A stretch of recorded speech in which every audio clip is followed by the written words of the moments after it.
gap. Kalau masyarakat Indonesia, rakyat Indonesia ingin melihat kemenangan, saya menggunakan bahasa saya sendiri ya. Mungkin Bung Arya nggak menggunakan bahasa, tapi saya menggunakan. Kesimpulannya, mustahil. Hil yang mustahil tanpa naturalisasi karena gapnya begitu besar. Pemain U23 hanya main, mayoritas usianya 20 tahun. Karena Sin tidak mendapatkan pemain yang baik nih. Makanya larilah ke naturalisasi. Dia mendapatkan pemain yang passing pun nggak bisa. Itu problem memang, problem. Jadi sedangkan dia dikejar sama PSSI, harus ada prestasi. Dia pilihlah naturalisasi ini. Makanya saya bilang naturalisasi ini bukan tidak baik, baik tetapi asal jangan asal-asal comot tadi, asal-asal ambil. Kita mau supaya kita ini berjaya dulunya 50 tahun yang lalu. Kami yang mengajarin Jepang, Korea itu main bola. Jepang di bawah kita Om Anjas. Iya. Jepang di bawah kita Jepang dulu. di bawah kita, kami Tahun ngajarin 70-an itu. Tahun 70-an. Adik-adik saya kasih tahu. Oke. Kita main sama Manchester United 0-0. Om Anjas tuh ikut main. Saya main. Oke. Manchester United. Kita main sama Juventus Italia 0-0. 0-0, luar biasa. Kita main sama Benfica 1-0 kita kalah. Eusebio main. Kita main sama Uruguay World Cup tahun 74. Kami libas di GBK. Saya bikin gol sama Waskito. Berapa? Pertama-tama saya ingin menjelaskan kepada teman-teman arti dari star syndrome. Nah, star syndrome itu teman-teman artinya adalah ketika seseorang merasa sebagai pemain bintang atau yang paling hebat sehingga dia punya kepercayaan diri yang terlalu tinggi alias overconfident. Nah, ketika orang tersebut overconfident, tentu egonya akan tinggi. Dan bagi seorang pesepak bola, sangat bahaya jika dia merasa sebagai pemain bintang di timnya. Walaupun faktanya mungkin pemain tersebut adalah pemain bintang bagi timnya. Ya kan, contohnya seperti Kylian Mbappe di timnas Prancis, ya jelaslah dia bintangnya.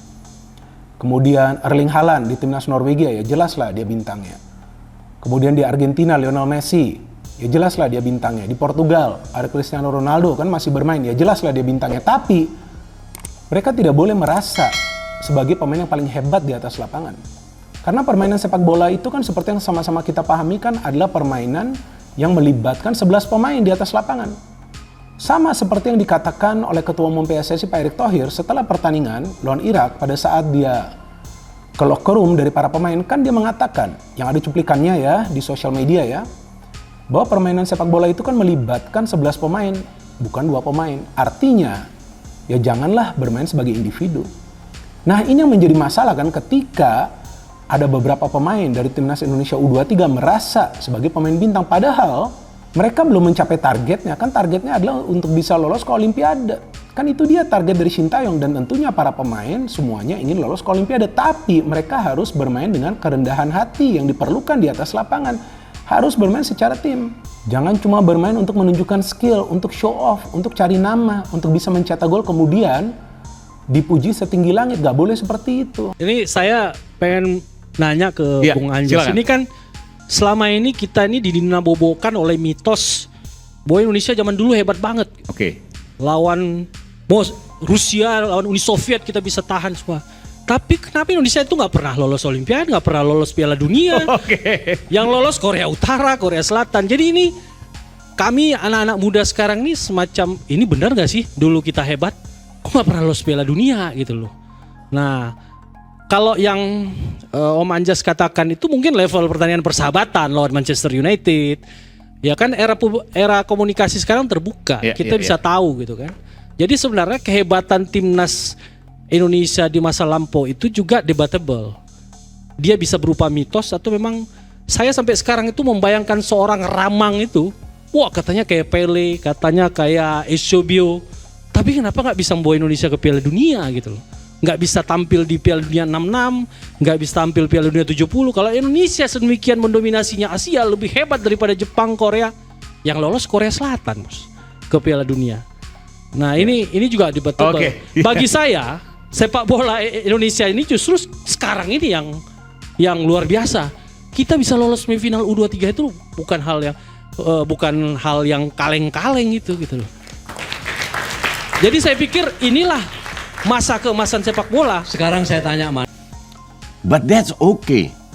Karena untuk namanya proses nggak ada kita menang terus. Cuman ya. ekspektasi kita berlebihan. Terlalu tinggi berlebihan. Ini masih bocah-bocah, men. Ya. 17 pemain dari 23 main di Liga 1. Dan nggak selalu tiap minggu main juga. 6 main di Liga luar, tapi tier 2, tier 3. Ya. Bukan di IPL, Dan bukan di Bundesliga. Sebagian dari mereka cadangan juga. Cadangan juga. Ya. Jadi what do you expect? Justru yang kita tunjukkan ini udah luar biasa. Mengalahkan Australia, ya kan, mengalahkan Korsel. Dan main bagus, Dan main bukan bagus. hanya mengalahkan. Betul. Ya, kalau menurut saya, kita udah overachieve tuh. Overachieve. Betul. 8 besar aja udah hebat banget, men. Gue lihat Ini 4 besar gitu loh. Gue lihat di sosmed gue ada muncul cuplikan dari Erick Thohir di interview. Dia bilang, target ini sebenarnya 5 tahun ke depan, bukan sekarang. Dan STY udah mencapainya sekarang, betul? Iya. Ya. Bahkan pada saat gue ketemu Erick meeting, Erick bilang, nih, perjanjian saya sama STY lolos grup. Saya sudah happy. Habis itu STY bilang, 4 besar. Gue sampai begini, hah? 4 besar? Ini STY yakin 4 besar? Ini lawannya bukan tim kemarin sore loh. Ya. Mungkin beda dengan senior, tapi minimal mereka punya budaya sepak bola, punya pondasi sepak bola. Ya udah, gue bilang kalau SCY percaya ya kita dukung. Ya. Dan dia buktikan loh. Ya. Dia buktikan masuk Tapi 4 besar. kemarin waktu lawan Korsel main kita kayak kesetan gitu, Iya. Coach, ya. Sebelum lebih lanjut, jangan lupa klik tombol jempolnya. Karena jempol kalian adalah bukti kalian cinta Timnas Indonesia.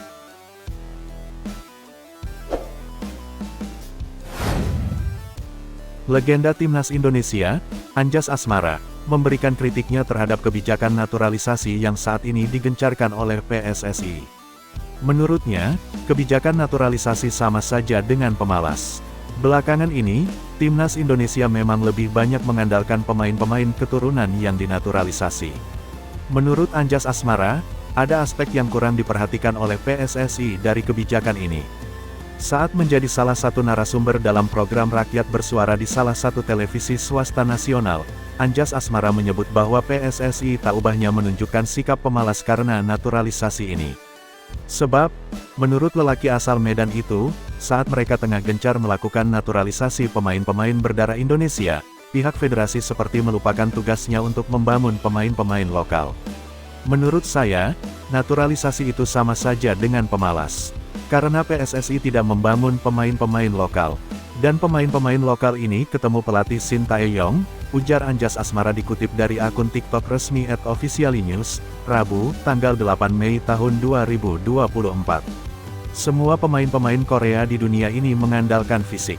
No skill. Siapa yang no skill? Shin Tae-yong, ujar penyerang andalan Timnas Indonesia pada medio 1973 hingga 1977 tersebut.